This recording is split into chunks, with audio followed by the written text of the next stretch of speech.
свершилось. Очень многие не верили, что все-таки такой день наступит, поскольку очень долго строилась эта станция.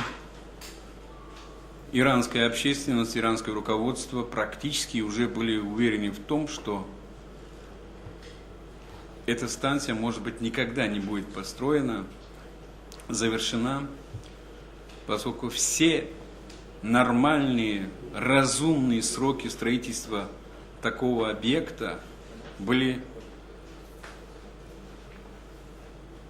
просто во много раз превышены. По большому счету, эта станция строилась 36 лет.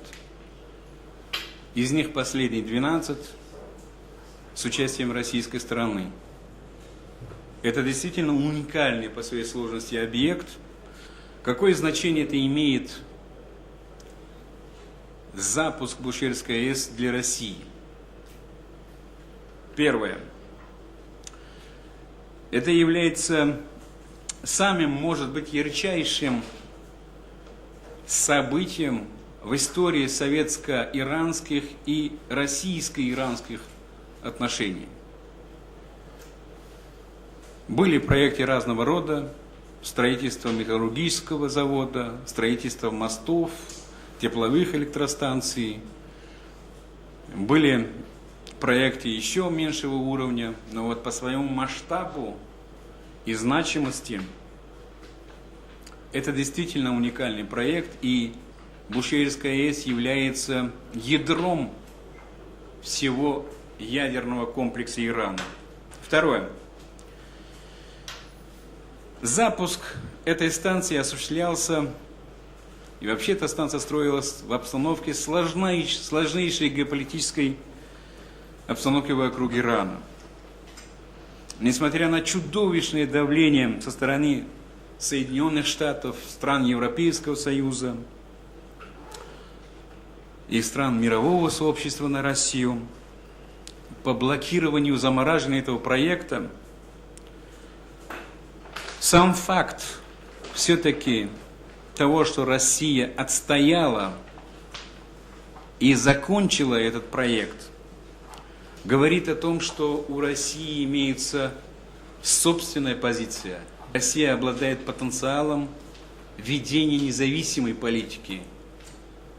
Есть ресурсы для самостоятельного поведения на мировом уровне, несмотря на все факты, которые могли бы ограничить такое поведение. Это самостоятельный голос России. Третье. Запуск Бушкирской АЭС свидетельствует о том, что как бы там ни было, что бы там ни говорили оппоненты России, враги России, конкуренты России, это говорит о том, что Россия верна своему слову, своим обязательствам. Четвертое. Бушкирская АЭС создает наиболее благоприятные условия для выхода России на рынок атомной энергетики стран Ближнего и Среднего Востока и всего исламского мира в целом. Пятое. Вообще говоря, было бы уместно, раз такое дело, сделать небольшой экскурс назад. В 90-е годы была высокая вероятность, что атомной промышленности России не стало бы. И эта промышленность, как минимум, была бы не такая, как сейчас. Бушкирская АЭС обеспечила работой, заказами сотни предприятий атомных станций атомной промышленности России. И по праву, я думаю, что специалисты, которые исходят из положения и норм справедливости, могут считать, что Иран в лице своего заказа атомной Бушкирской АЭС спас атомную промышленность России. Шестое. Все-таки запуск Бушкирской АЭС говорит о том, что Россия по отношению к Ирану относится очень серьезно. И какое-то время после серьезной трансформации российской позиции по отношению к Ирану за последний год сложилось у многих такое восприятие ситуации, что Россия сдала Иран. Иран стал разменной монетой в взаимоотношениях России с западным миром, особенно Соединенными Штатами. И запуск Бушерской АЭС говорит о том, что нет, это не так.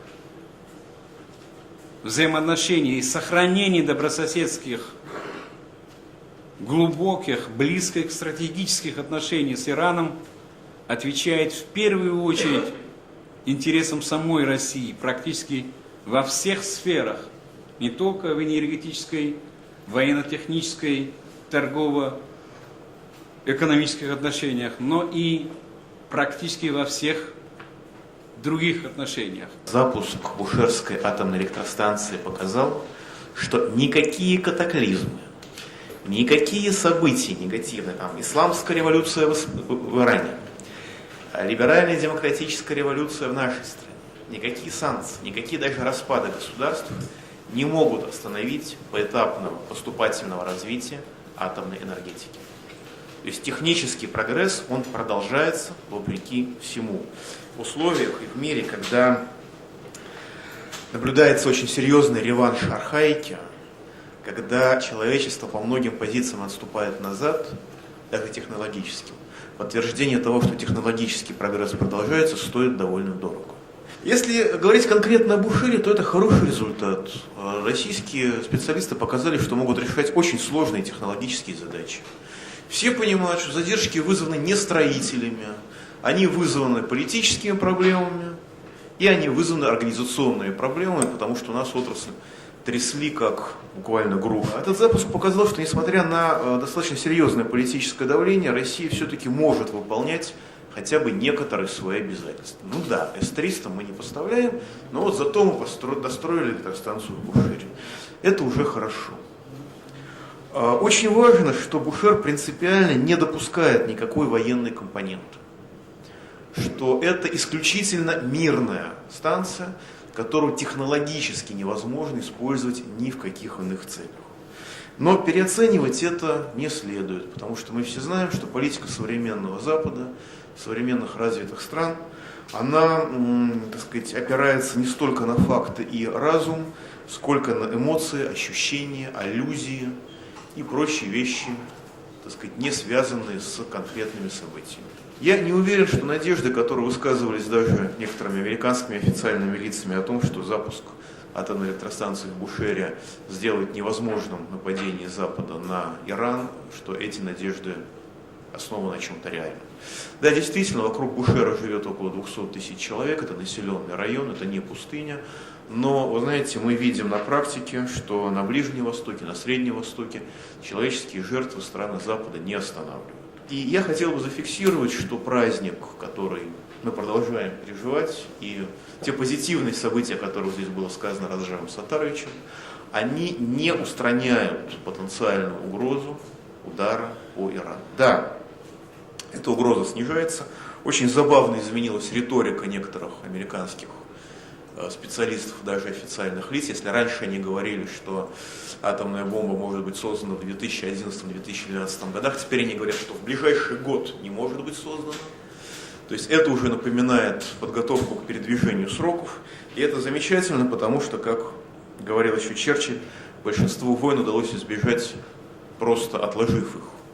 И какие бы конфликты и разногласия не были у тех или иных участников международной политики, тоже, как говорил наш министр иностранных дел Громыко, лучше 10 лет вести переговоры, чем 10 минут вести войну.